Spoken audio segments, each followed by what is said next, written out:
Yo, what's up? What's up? Welcome to 101.1 The Culture. You are rocking with your dog, Benny Hertz. And of course, today I've got it's a special day, right? Because this is my first female interview, and this is the lovely Miss Coxx. So, Miss Coxx, what's happening? What's uppers? Man, I'm go. Oh, you threw that West Coast on me. That what's upper? I What's like that. What's happening? What's happening? I love your energy. We haven't had a chance to meet. We've just been talking for a few minutes, so this is going to be refreshing. And you have such a vibrant aura about you. So I'm really looking forward to this. And I know the people are really going to enjoy this one because we're going to chop it up for real, for real. Oh, you gonna get in my business? I got to. I really got to, right? And so before we get started, I want to make sure that we start off with the simple stuff, right? So I need you to tell everybody who you are, where you're from, Okay. and of course, I need to know a little bit about your background. I mean, how you came up, all that type of stuff. Okay. Well, what's up? What's up? What is yours truly, Miss Cox? I am East Atlanta's finest. If you You find somebody started? fine, let me know. But I know that you will not. What? I Okay. am also the modern day rock star. I'm an entertainer all around, but I specifically rap, sing, act, model, write music. I host events, entrepreneur, and dot dot dot dot dot. The list goes on. I wrote my very first verse when I was 10 years old, but I didn't really start seriously pursuing music until a few years later, in my teenage years, and that's when I did the Scream tour with Mom's Behavior, OMG Girls, Dickie Simmons. I did the whole Okay. Southern region with that for a while. Continued to go strong. After that, I took a 4-year hiatus. Went to attended Miles College, obtained my bachelor's degree in mass comm, but my direct Man, that's the concentration, business right there. That's the business. yes, so my direct concentration was PR and marketing. I came back home, did a little soul searching, revamped my artistry, came back as Miss Cox. Life happened again back in 2021. Okay. Yeah, so I had to take another 8 months to a year off again. And now I came back and I'm better than ever. I'm grateful. I'm blessed. I'm taking over the world. It's world domination. It's Cox time. It's Cox time. That's what's happening. That's what's happening. So you said a lot right there, and you kind of That was put it my in a. elevator speech. Like That's your that was elevator. just you You got you. everything. Hey, that's what's up, and you put it like in a pretty little bow too. So Yes. now, like you said, I'm fit to get into your business for a minute. Okay. I gotta So yeah, no, you ain't gotta hide. You ain't gotta hide. hide. So East ATL raised, right? Yes. Okay. Born and What? raised. Born and raised. Okay, so for for the people in the back that ain't been to the east side of the ATL, tell us a little bit what it was like growing up there. I would say that growing up in East Atlanta is I didn't necessarily grow up like in the projects and apartments and stuff like that. I had a house. My mom Okay. actually she owns the house that I grew up in now. So I wouldn't say that I grew up poor, but I wouldn't say that I grew up like the richest. I definitely would Gotcha. say it was very much so in the middle. My mother definitely maintained. My parents were together up until I turned 8 years old, and then they divorced. But they were married like 20 years prior to me. Oh, Hmm. all over inclusively. And then when I was 8, they divorced. But my dad has always has been, and has still been present in my life. Like I would still go with him every weekend, every other weekend. He would see me on Wednesdays because I played basketball and stuff like that. Um, but for me, it wasn't. It was cool. Like I still went outside, went in the neighborhood and stuff like Okay. that. Come in the house before the street lights came on for sure. I went to Yeah. private school. My mother, because initially I was in public school and I ended up getting 3 B's, and I was only allowed to have 2 B's, and I got 3 B's. My mom was like, you're going to private school. And I was like, what? And she was not playing. She literally took me out of the school and she was like, since you want to talk, because I got 3 Bs and then I got in trouble for being talkative in one of my courses. And she was like, oh, you want to talk? Now you're going to go to a school that you don't know nobody at. Now talk to them. And I went to And you private school. talked to them too, didn't you? Not as much Not as because much. see, that's the thing. Like initially, I would say me as a person, I'm very shy.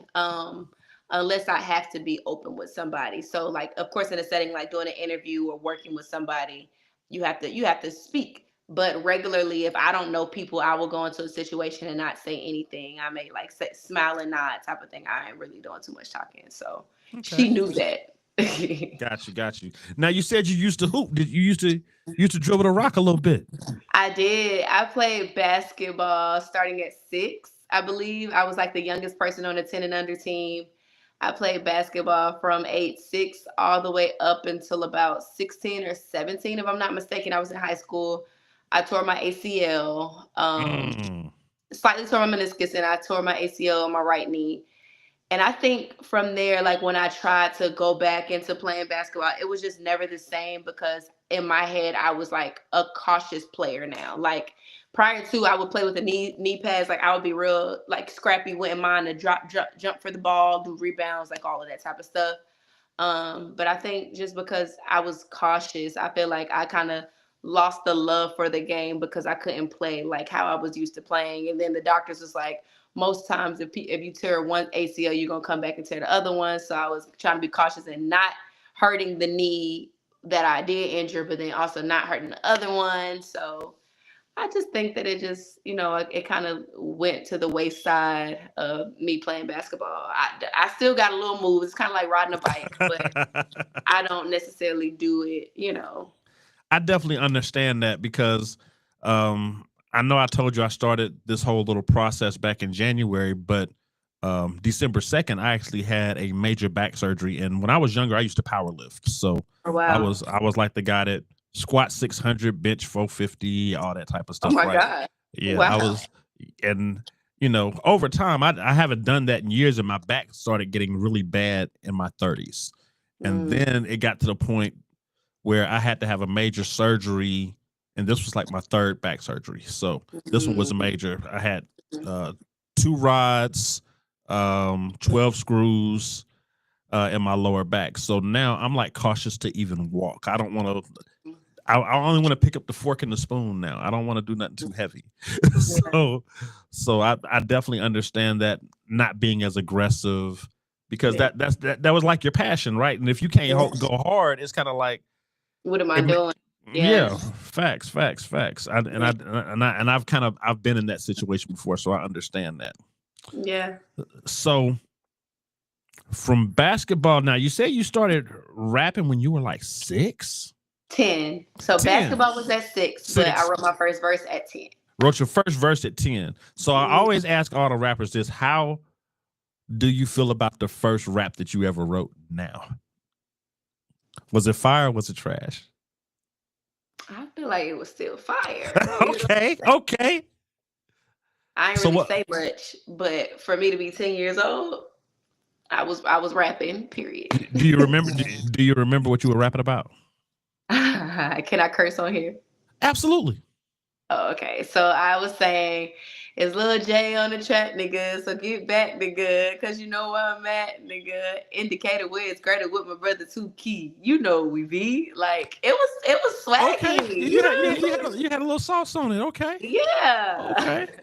And so from there, you said there was of course a time where you were writing and exploring your pen. Right, yeah. And when did you decide that, oh, I can really do this?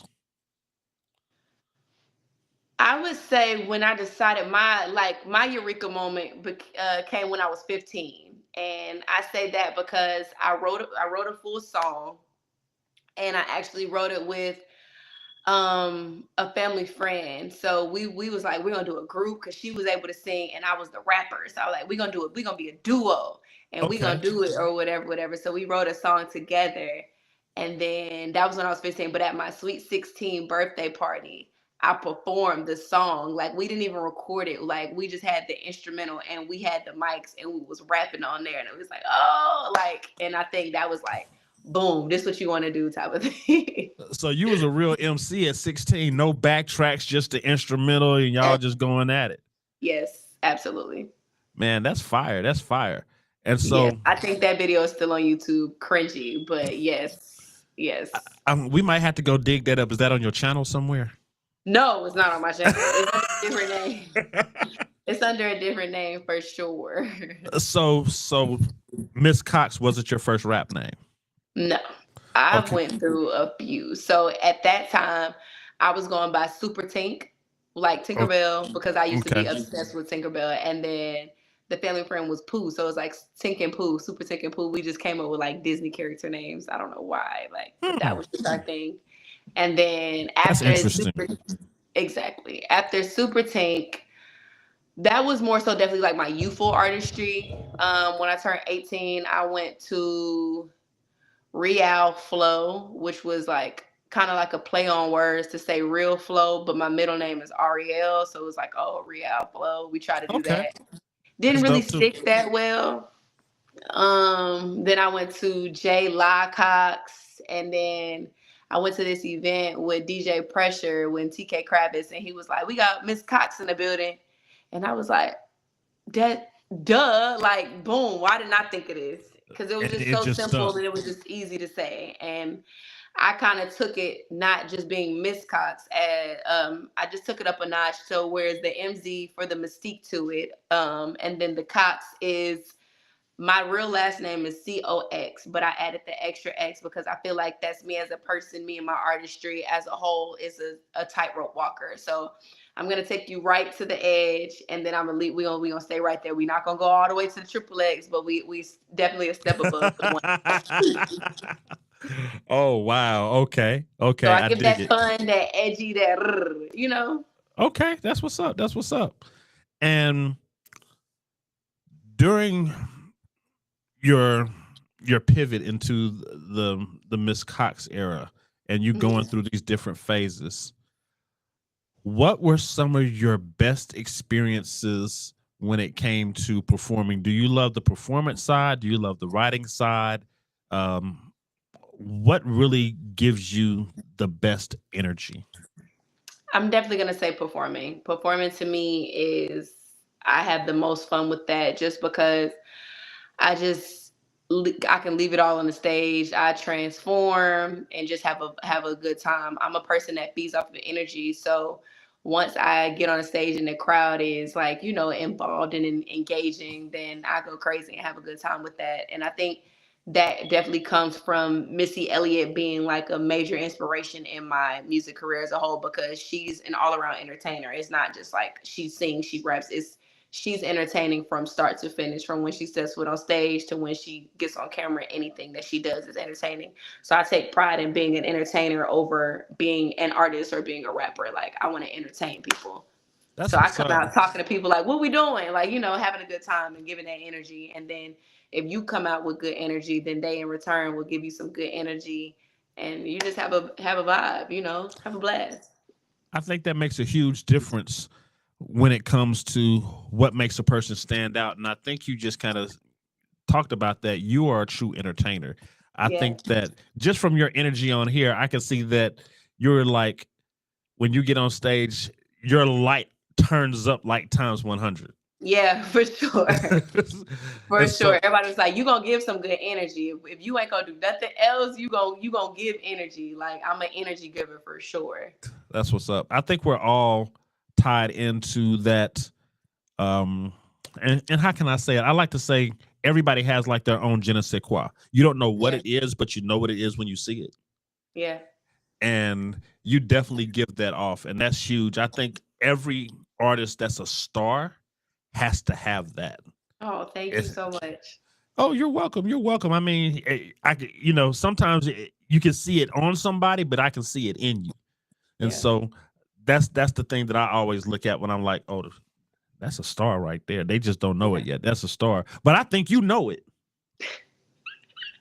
I think you know I'm it. humble about it. I'm humble about it for sure. I think a lot of times I have an issue with, like, not saying accepting what's going on, but I would say living in the moment. The people around me, like my best friends, are like, "Oh, you need to pop your shit more. You need to pop your shit more," and I'm like, I'm still attempting to just live in the moment, and because I know that there's so much more to accomplish and so much more to do, it's definitely hard for me to just be like, "Oh, I'm a superstar." Like, I in my head I know, but I'm like, I'm a superstar that has so much more to accomplish it and True. do. So I can't just lock myself in the mental state of, oh, you're a superstar, because I feel like, oh, once you're a superstar, then it kind of plateaus you.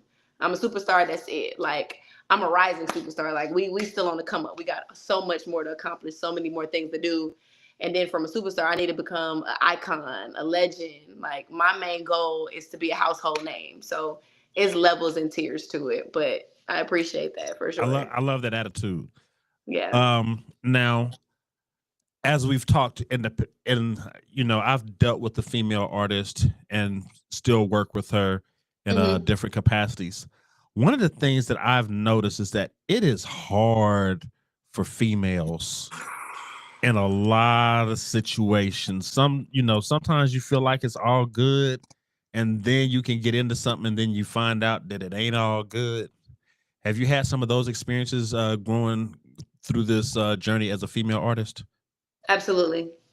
Absolutely. Unfortunately, but definitely.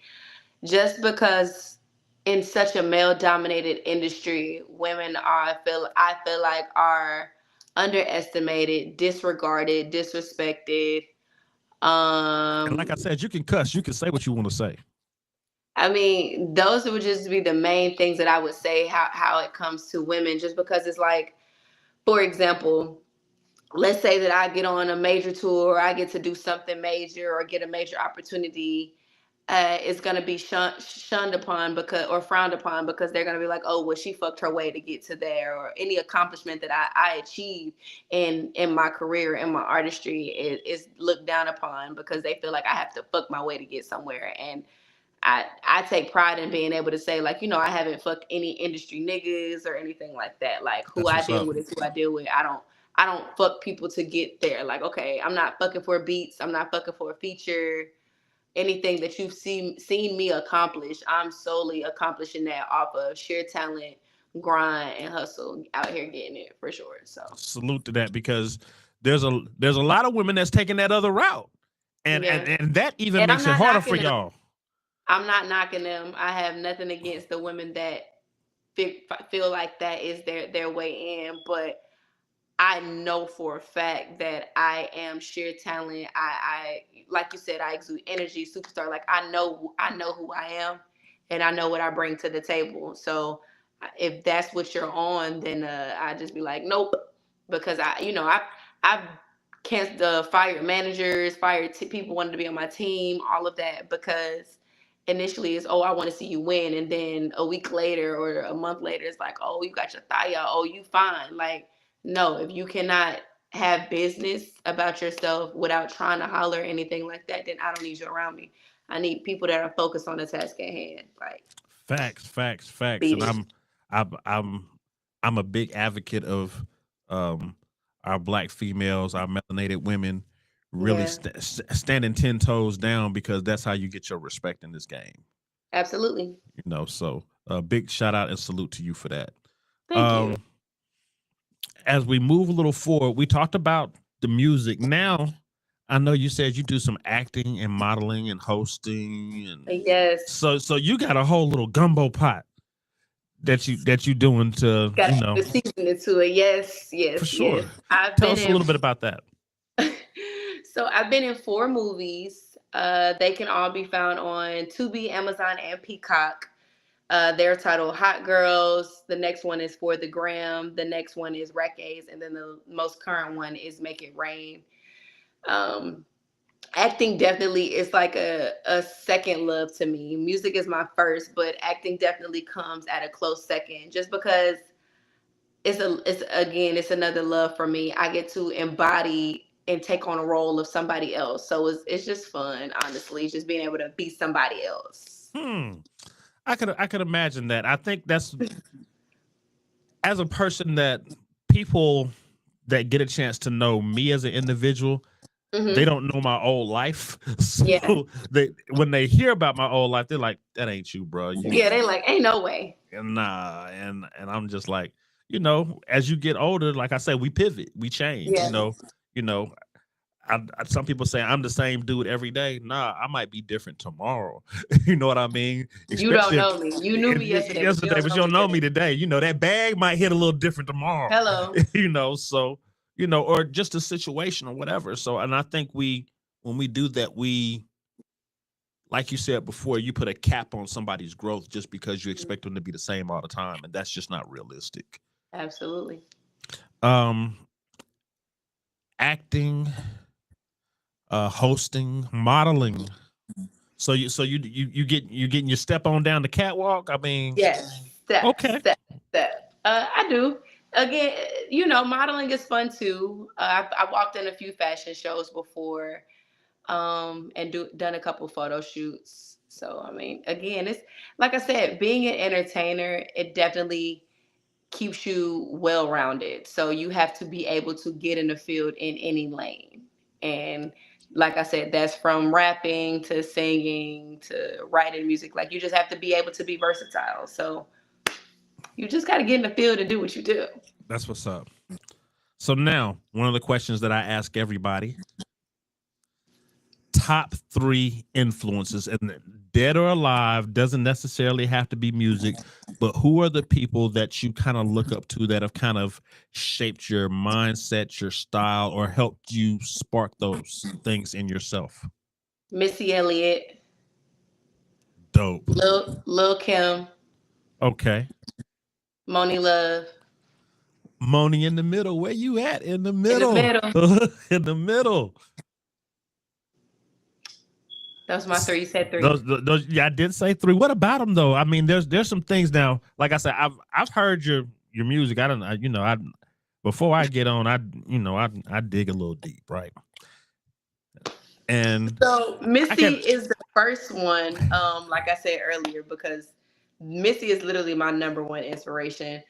Moni Love, I later on developed a love and an interest in her, just because when I was 16, I had to do artist development and training, and my coach made me literally learn Moni Loves Moni in the middle from start to finish, where she took her pauses, her diction, how she delivered, how she conveyed. Wow. I had to watch the video. So I developed a love for Moni and a different type of respect, because I had to literally learn her and study her and what she did when it came to recording and stuff like that, and how to say your words and pronounce them and stuff like that. And then a few years back, I actually got a chance to meet her in person. So, and she's just and it's kind of hard to explain, but she's definitely a beautiful soul. She was real chill, laid back, but she gave this your auntie Moni. She was That's what's up. real That's cool.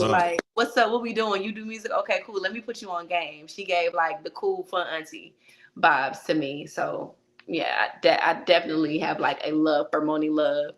Like I said, Missy, haven't gotten a chance to meet her yet. She tweeted me a couple years back just because I wished happy birthday, but I can't wait to meet her, work with her, be around her and her air and her energy.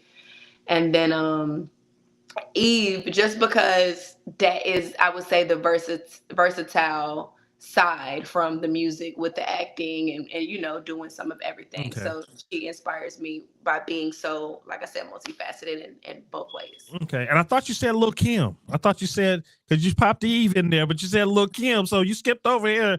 So Okay. I know there's the double X in Miss Coxx, and we know how Lil Kim get down. So exactly. So Lil Kim would definitely be that double X, that edgy, that unapologetic, that this is me. I said what I said, and I don't care type of thing. So that's what I said. If we were making a soup or putting it in the gumbo, those are all of the ingredients that you're gonna get to get Miss Coxx. That's sure. hard. That's hard. Yeah. Okay. So before I get to getting into some of the things that I always talk about on my station, because we are called 101.1 The Culture. Mm-hmm. So I always ask people, throughout your journey, how do you see yourself giving back to the culture, or are there things that you're doing now that are giving back to the culture? And it doesn't have to be anything big. Some people think I'm talking about on this big grandiose scale, but I always have this thing that, you know, we're blessed with what we give, what we get. So how do we give back? Mhm. So, giving back definitely coincides with my goal outside of being a household name. I just want to be known for great works outside of music, outside of the entertainment industry, and being an all around good person as a whole. I think that the way that I am setting myself up to do that is definitely outside of making sure that those around me are, are straight or whatever. Because, the token person will be like, I bought my mama a house, I bought my dad a house. But I feel like you're not a real boss until every person on your team is able to eat as well. So if I can't have a tomahawk steak and then, my assistant or my hype girl and everybody else has to get hot dogs or chicken tenders type of thing. So my Facts. main goal is to make sure that the people around me outside of my family, but the team that I have built around me definitely is winning and they can win in their own rights. My objective is to be able to provide and take care of them, but never enable them. So if my best friend, instead of me giving her $10,000 or $20,000, I'll, come to me with a business plan where I can put money into your business plan instead Mm, of me just giving you that large lump sum of money. One, you'll appreciate it more because it's something that you want to do. And then it also sets you up for more money to come as an investment. And then outside of that, I would like to, I want to build, not having really fully arranged how I want to do, but I do want to do something with the homeless people in my city, build like a type of compound or estate where like I can put all of the homeless people in there and basically, homeless people aren't necessarily bums or homeless people right. aren't all crackheads and stuff like that. There are people that literally are talented, have different things that went on, and it just took a turn for the worse. Like, there could be a doctor, but because money wasn't good or anything like that, you could be homeless. So I want to change the narrative of homeless people not being able to do things. So I want to be able to like put them in a house. And if you do plumbing, your job is to do the plumbing in the house. Or if you're a chef, your job is to cook in the house. Or like whatever your job is, like you have a task to serve your living while you're being in the house. I'm gonna pay for it, but you gotta, get your weight up and get yourself back on your feet type of situation. I feel that. I feel that. So now, before we get up out of here, what you got coming up? Whew, I have so much coming up. Outside of new music on the way. New music is definitely dropping very, very, very soon. I am on tour. I'm actually in the middle of my tour, but I believe that they're setting up a whole different tour later on in the year. So stay tuned for that. Definitely stay tuned for some acting appearances on Okay. some series or shows. I can't really speak too much on that, but definitely Miss Coxx on the screen near you on your TV screen, music, tour. And I'm going to say, like I always say, expect the unexpected because you never know what's coming from Miss Coxx for sure. That's what's up. And tell us how we can find you on your social media. I need to, everybody needs to know how to find you. So y'all can follow me directly on my website at mzcoxx.com. That's MZCOXX.com. Outside of my website, I have Instagram, Facebook, Twitter, YouTube. All of those is Ms. Coxx. That's MZCOXX. Again, that's MZCOXX. Triple X if you're nasty. Oh yeah, it's Coxx time. Thank you so much. I really appreciate you Thank you for for coming having me. I on. love this. And, you know, if there's anything that you ever need, if you're come back through Birmingham, holla at the old man. Zeus knows me. Yes. At our community I center, was we just have a in huge spot. Birmingham. So holla at me. Like I said, we got a huge community center over here on the west side. So we in the Okay. hood, but it's all good. And Okay. we do a lot for people as far as on the give back tips. So if there's something that you ever want to do, I always say come back here and find your place because we have plenty of things that need to be done. Thank Thank you. I appreciate that. So we'll definitely be in contact. Everybody give it up for Miss Coxx. Thank you so much. And always, you can find her music on our station. I'm waiting on the record for her on my station. So you can always go directly to our website, 101theculture.com. And all you got to do is scroll down. There's a little player. So you can play the music.